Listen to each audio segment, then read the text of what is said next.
Alexandria Yvonne, thank you very much for coming to our show. And sorry, you're on mute. We can't hear you. Hi, nice to meet Hi. you. I've been following Nice. this channel for a while, and I just wanted to let you know I admire what you're doing. I'm from America, and I relate with a lot of what you're saying because of in America we have a very rabid form of evangelism, a brand basically, American evangelism, Christianity, and I was a part of that cult for a while, and I suffered enormous sexual abuse. I was closeted until 31 and was suicidal while a Christian. So I've been connecting online with other like minded people, and to see you guys so bravely speaking on this, especially with your countries and how vicious they can be. Um, I remember a time, when I was younger where we couldn't have talks like this. And I just wanted to thank you for having these talks. It helps reaffirm that I made the right decision walking away, and that my feelings as a child, thinking doesn't make sense.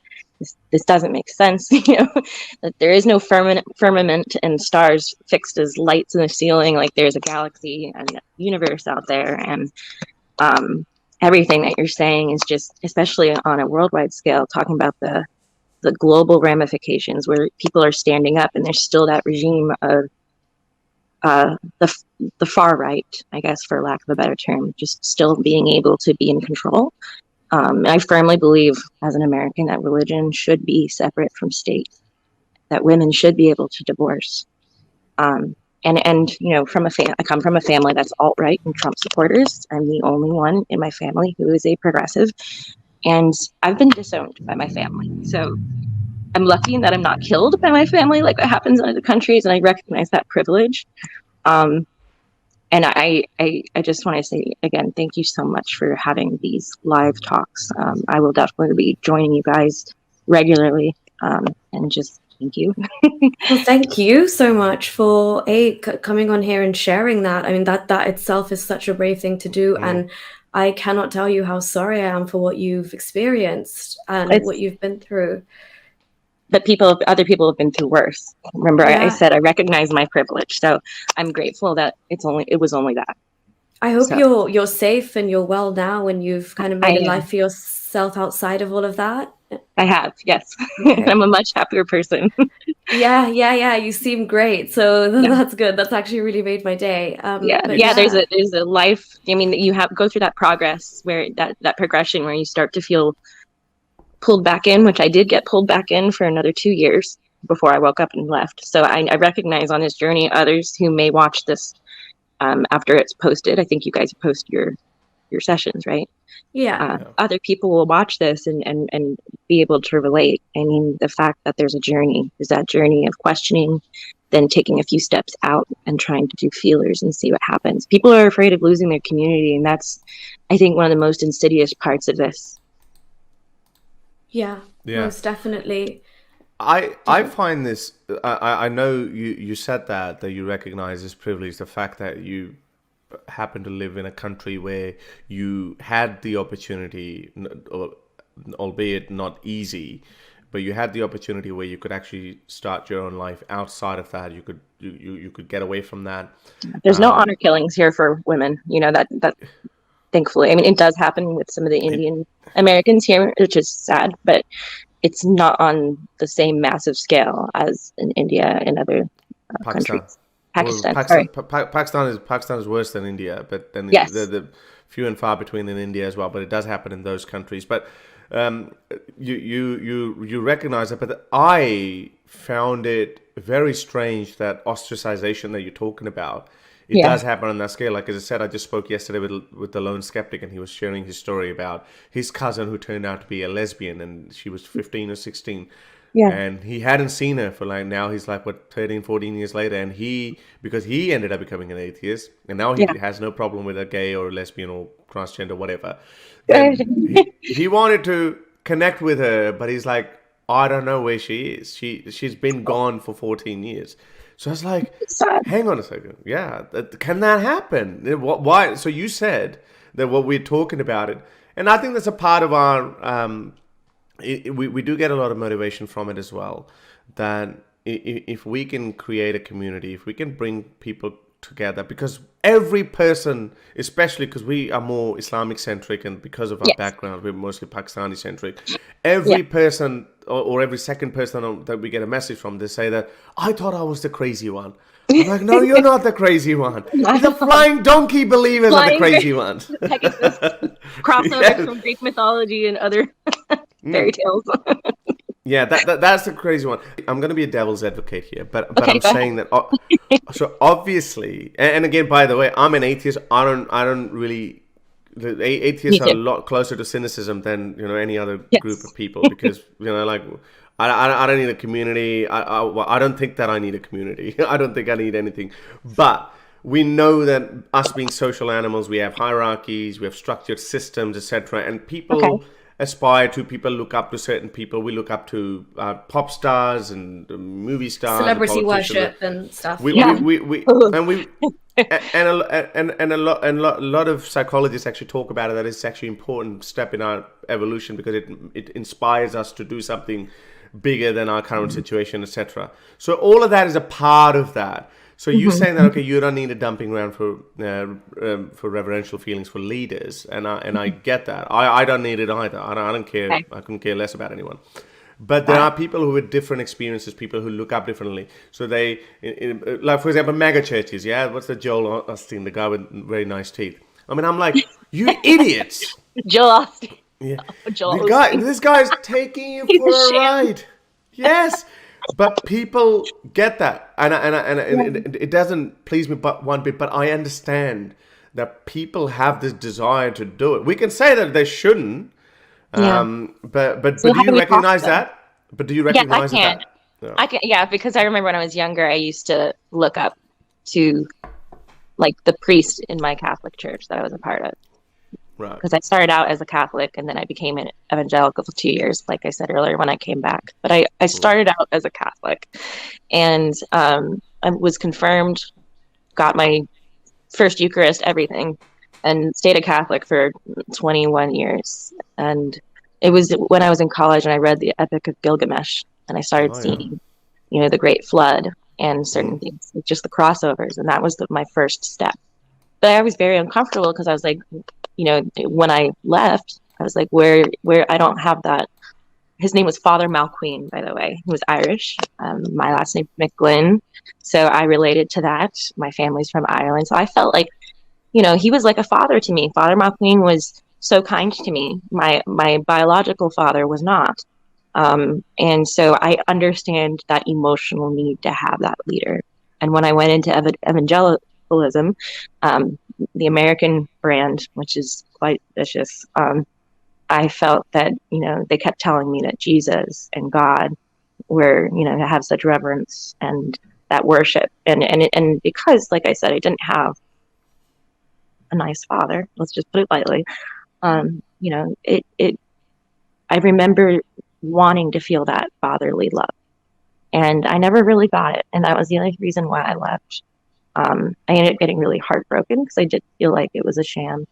And when we put too much reverence on leaders or father figures or mother figures, whatever your daddy or mommy issues are, or church issues, you set yourself up for failure and more heartache when you're trying to leave, or you leave, or and it also creates a situation where you feel like you can't leave because you're afraid of losing that worship, I guess.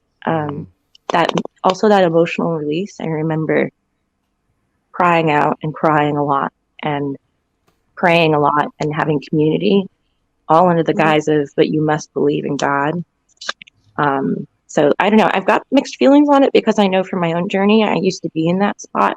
And I remember how painful it was leaving that because I felt like I didn't have a father figure anymore, if that makes sense. But that's daddy issues. Anybody seeing this is like, oh, you just have daddy issues. No.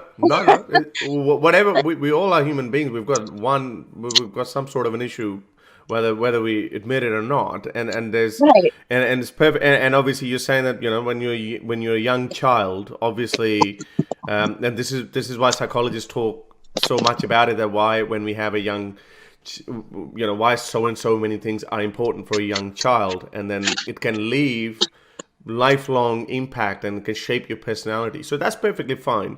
Also, sorry, Harris, I just want to say on that, I read something which made a lot of sense to me. It was like, even the word and the way we say daddy issues, it shouldn't be used like that. Like, you are just the result of your father not being able to be a good, reasonable parent as he should. The onus is on them to walk around with this trope of daddy issues for the failure on the part of a parent. Is Right. kind of just it's not a good way to approach this at all. So I completely sympathize with what you've been through, and I don't think anybody should chuck around that daddy issues title and like invalidate your experience by just putting that term on it. This is actually a failure on the part of a human being. Yeah, no, you're more than welcome. And then they say, don't be angry at the church, or don't be angry at God, be angry at the people in the church that hurt you. And that's a whole nother way of gaslighting. So thank you for seeing that. But so I have a question for you guys. I appreciate you being devil's advocate, though. I really love that. As odd as that sounds, it's good to have that type of questioning. What would you do if you meet people who are like, but I really want to have that reverential leader? How do you find your moral compass? Or so you're saying, how do you respond to those people who say that we need reverential feelings? What do you recommend? Have you guys experienced that? How have you spoken? Well, I think it's a very common question, and I think pretty much every atheist that I know, or I've been influenced by, for example, Dawkins or whatever, and then what I have said, or how I think I've addressed that in detail in my book as well. Nice. We simply say, no, you don't need it. Stand up for yourself, and believe in yourself, and you don't. That's the whole point. That you actually don't need religion to tell you what's right and what's wrong.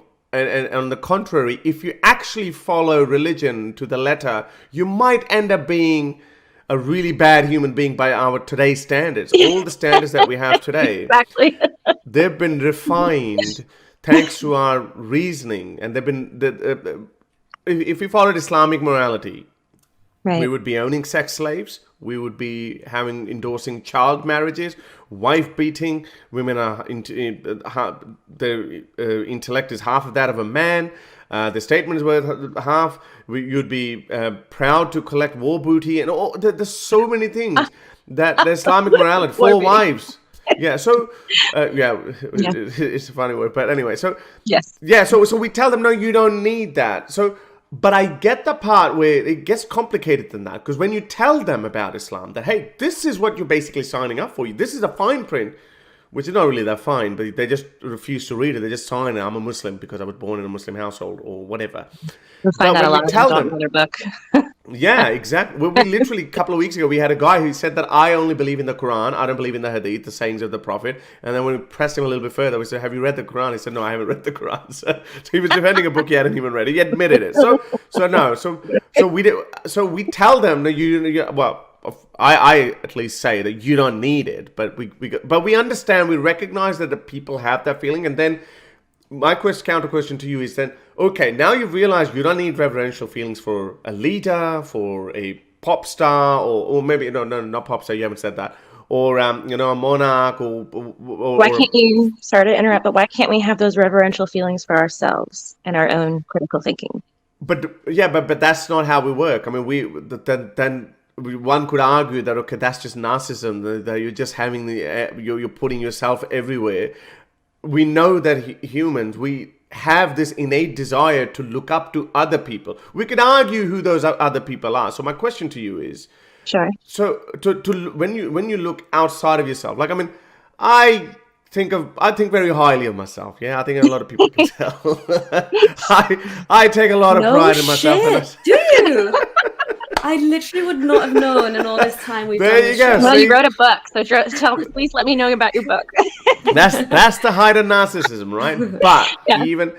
But there are also people that I look up to. I mean, for example, Richard Dawkins had a huge impact on my life, and when I met him, my legs were literally shaking.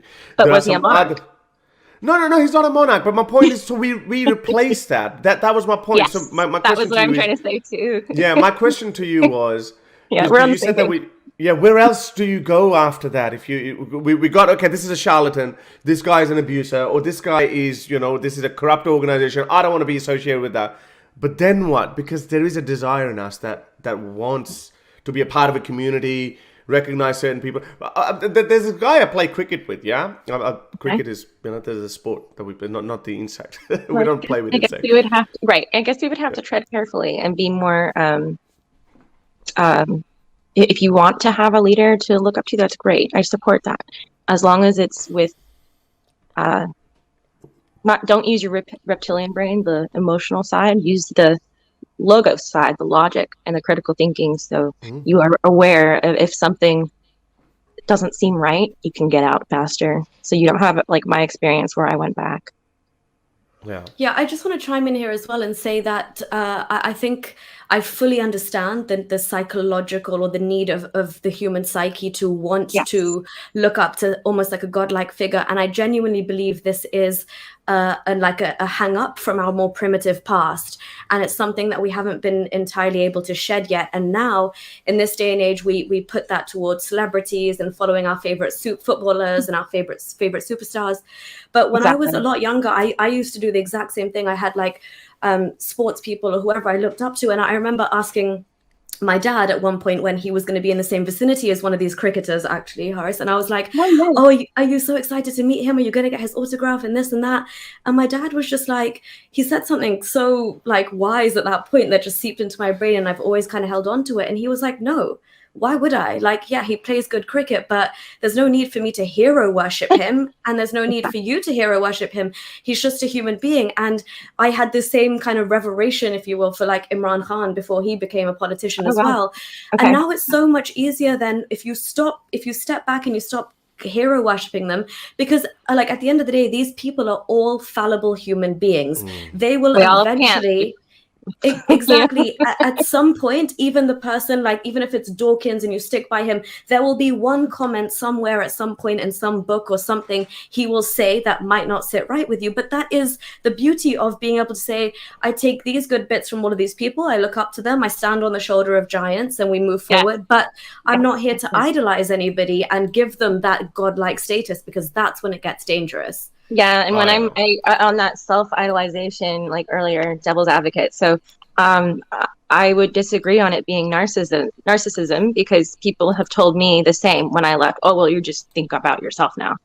So I was abused as a child. I just want to say to you, you're an MF goddess. You do that. You do that. Does that mean I'm also...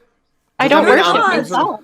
That's the difference between narcissism. That's the thing. It gets misunderstood when people are like, oh, well, you're just focusing on yourself. And I'm like, yes, because I have never been able to for a long time. And there's things like self-worth and self-love, and that's all everything you owe to yourself. It should not be conflated with narcissism. I get you. Exactly. So I think that's what I'm trying to say is, if you want to have reverential feelings for a leader, make sure they have those qualities of being able to show love to others and realize that they are not, what's the word? They're not exploitative. They're not going to exploit you. So I get that. But again, you wouldn't know that unless you get in that position. This is why I'm saying it might go into victim blaming then if we say that, hang on, did you not see that coming? No, because we are humans and then we are creature of emotion. So if, for example, if we like someone, again, a reverential feeling is a big word, and idolizing as God is again a big word. Like, for example, as I just mentioned Richard Dawkins, Nuria mentioned Imran Khan. I was also through that phase where I grew up watching him and I was like, wow, he's so cool and handsome and men want to be like him, women want him, and look how ambitious he is, blah, blah, blah. So all of I want to be like that. You think those things in your mind. But then again, we both of us changed our position on him in light of more information. So we're like, okay, yeah, he's just another ordinary human being who's fallible and has got mistakes. So those were, but just drawing inspiration from. And then, like in your case, and this is what I want to say, that it was, and probably you understand that, but even for listeners as well, that even if you are stabbed in the back by someone you put your trust and faith in, you thought that this person is a decent person, okay, I can confide to this person, and that person does something horrible to you, then unfortunately, that's the price we end up paying for living in a society where we rely on human beings. I'll give that example. Like every day we get out of our houses, we just walk on the street, we're walking on a footpath, hoping that we'll get to our destination without getting run over by a drunk driver. Every day we put our lives in the hands of other people. Others, and there could yeah. Yeah, every day. I always think this whenever I'm on a plane, I'm like, I don't know this pilot, I don't know his training regimen, I don't know how many hours he's done, but if he falls asleep behind the wheel, then we're all done. But anyway, they have autopilot. But thank you very much. I was going to say they have co-pilot. yeah, that's what the co-pilot's there for. Yeah, they do. They can wake them up. But I understand the analogy. Absolutely, yeah. Well, thank you very much for coming. You're more than welcome. I have the last word, and you're more than welcome to come anytime. And obviously, we can hope that a lot of other people can draw inspiration from you and get information from you, how that works, and because that's the whole purpose. Because I wanted people to know that you're not only I think this movement is so vast and versatile that there are ex-Christian channels, so many big platforms, and people know that you're not alone. You're not the crazy one. Virgin birth, flying donkeys, walking on water. Those are the crazy ones. Have the last one, and you're more than welcome to come again. I wanted to hear more from. I'm sorry, I didn't catch. Nuria Harris. The woman's name. What is your name? Nuria. Yeah. Can I just personally ask you a question? Like, what inspired you to start this channel? This is your channel, correct? Yeah, so it's streaming simultaneously on both of our channels right now. But what inspired you to do this? Because I am just in awe of your strength to do this. Oh, thank you. I really appreciate it. To be honest, it's probably very similar to you. Like when you actually realized, oh my God, like what is this firmament bullshit? The stars are being held and all of that. Like this is the level of ridiculousness. But when I saw how that was being applied to the power it takes away from women in Islam and what it's like, all the problems in these Muslim majority countries I used to see. And I talked There's about similarities in Christianity too, with women being stripped of power. Not nearly as egregious, but continue. Sorry, I just wanted. Exactly, which is what's so beautiful because there's so many parallels, and I'd love to get your full story on my channel as well. I'm looking to interview a lot of women because my channel is very women centric. So yeah, please definitely do go on and send me an email after this, and we can be in touch.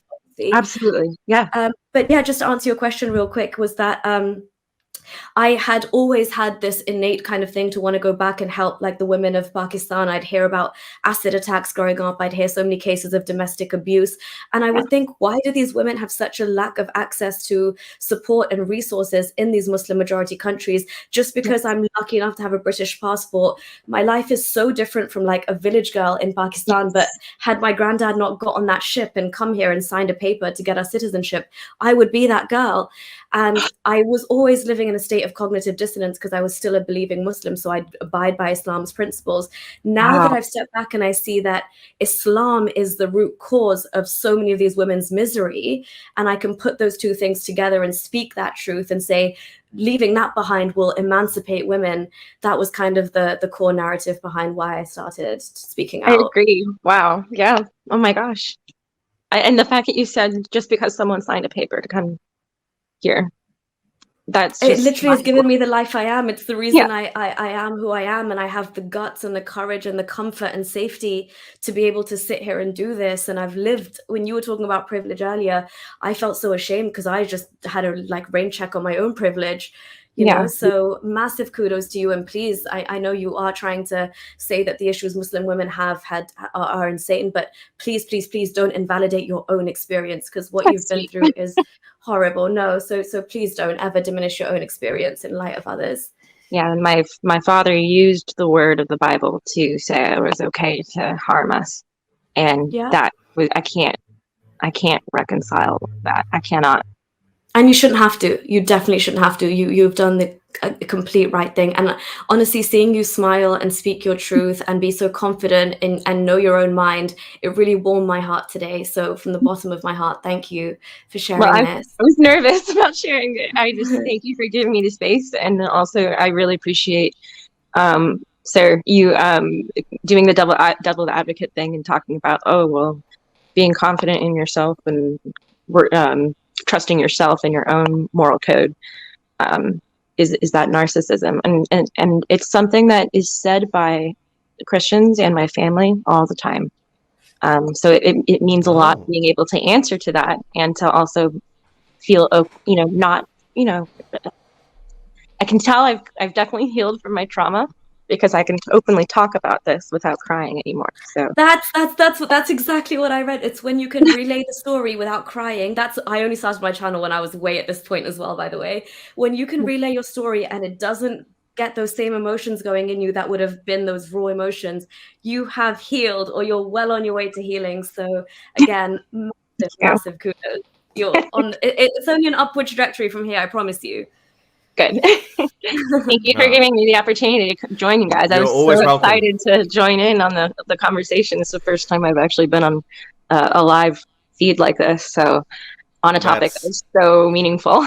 That's very brave of you. And as I said, Nuri has already invited you on her channel, Holy Humanist. Those of you who don't know, go subscribe to Holy Humanist.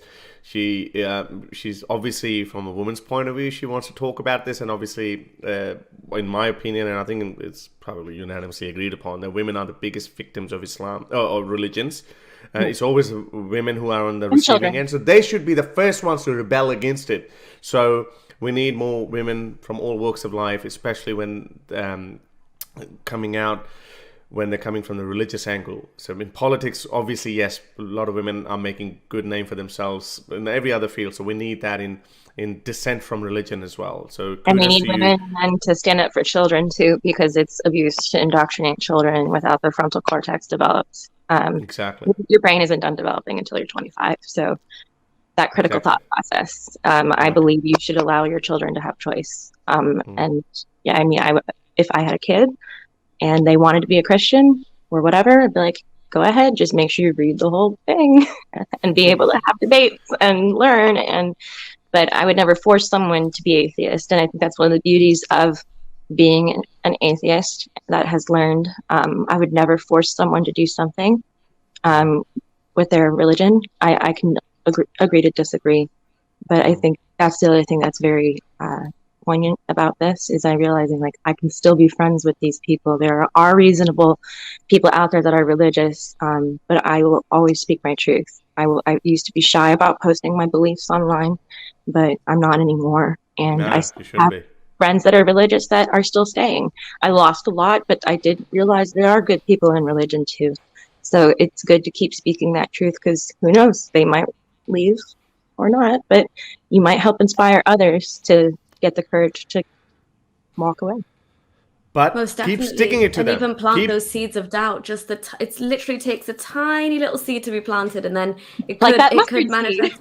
Yeah, exactly. And you'll see the growth in months or years down the line, or maybe never. But the seed is there. Exactly. Yeah.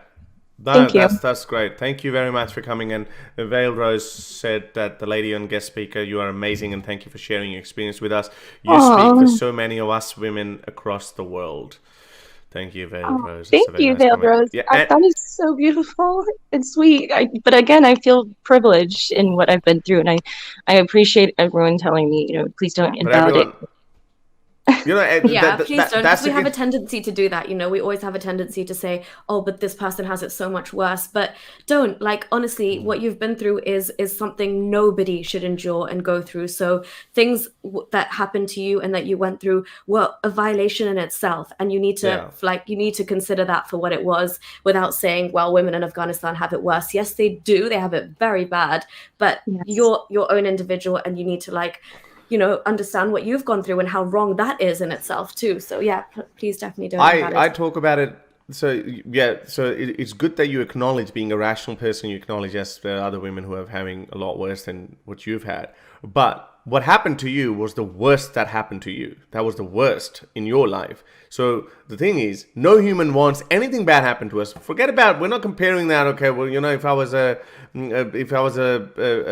deer on African savannah, and that poor thing is being ripped open by these wild animals, that's not happening to me. So no, that doesn't matter. But even if I get hit by if I have a minor bingle with a car, I don't want that to happen, and that shouldn't happen if a drunk driver hits me or whatever. So we can only relate with our own experiences, and collectively, all our stories, they matter, and they inspire other people as well. So, as Nuria said, you're more than welcome to come again on our channel. I will. Channel.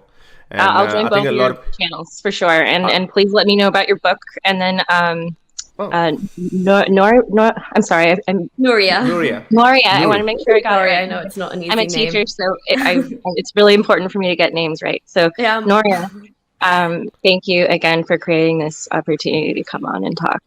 I'm so thankful to you. No Thank you, problem. And I Alexandria. hope we Thank speak you, to you some more in the future. Please take care. All right. On Facebook, do you mind sending me your email? If you, Yes, so okay. it's actually holyhumanist@gmail.com. I'll just type it in the chat if that's okay. Okay. And Yep. then, yeah, just feel free to email me and I'll get back to you ASAP and we'll definitely talk some more. holyhumanist@gmail.com. Got it. Yeah. Thank you so much. All right. Keep Thank doing you. what both of you are doing. Take care and may the universe bless you. Thank you. Right back at you. Take care. I sometimes say science bless you. Okay. Science bless you. Bye. All right. Bye. Bye-bye. Take All care. right. Wow, what a powerful story, and it's just it just fascinates me how much is going on in the world, and there's it's a good point as well. Like you can always calm yourself with saying that we still, it could have been a lot worse, and which is good way to look up to and be optimistic. But again, for example, I don't think it happened to either one of us, and then we go, wow, this happens in the world and it should not happen. And that's why they talk about it. And this is why I'm a big fan of Me Too movement. For example, a lot of people, the naysayers, and yes, there would always be some cases where some people would abuse that. And so I don't care about that. But how that has put influential men under check and on the edge is just remarkable. I think every director now is probably, if he tries to make an make an unwanted advance on a aspiring actress or a model or something, they would remember that guy's name. What was that guy's name? What? Yeah, Weinstein, Harvey Weinstein, that guy. So him. So now, sorry, you gotta be careful. And then I know some men complain about, I'm gonna, like how I'm gonna supposed to ask on a date. Asshole, like you're just exaggerating it. Yes, but women talking, it's not easy, as she said. That like I can talk about my experience without crying, and I think it could still bring up some raw emotions. But having said that, all of that, if we talk about this, we recognize this, and then we're seeing this in Pakistan. This madrasa abuse and everything that's happening, and people are talking about it. And madrasa, these Maulvis are under the spotlight now. They're like, whoa, hang on, we're watching, guys. So that collectively improves us. So well done, and thanks for your bravery. Definitely. I've even seen some articles, thankfully, it seems like some people within the Christian sects of various places, like there were monks who had sexually abused this young boy, and I think it took him 53 years now, and he's just got justice. Oh, wow. So that's almost like his entire lifespan just dealing with this and trying to hold these men accountable. But again, their privilege and their power kept them away from it for so long. And it's only now that these things are coming to light. So yeah, it's cross-cultural, and it manifests itself in very different and dark ways. And stories like this are so powerful to hear. And like, honestly, seeing a smile on her face and being able to retell your story without tears in your eyes streaming down your face, it's very powerful stuff. If you like these videos and want to support me in my activism, then you can support me on Patreon or PayPal. Stay free, everyone.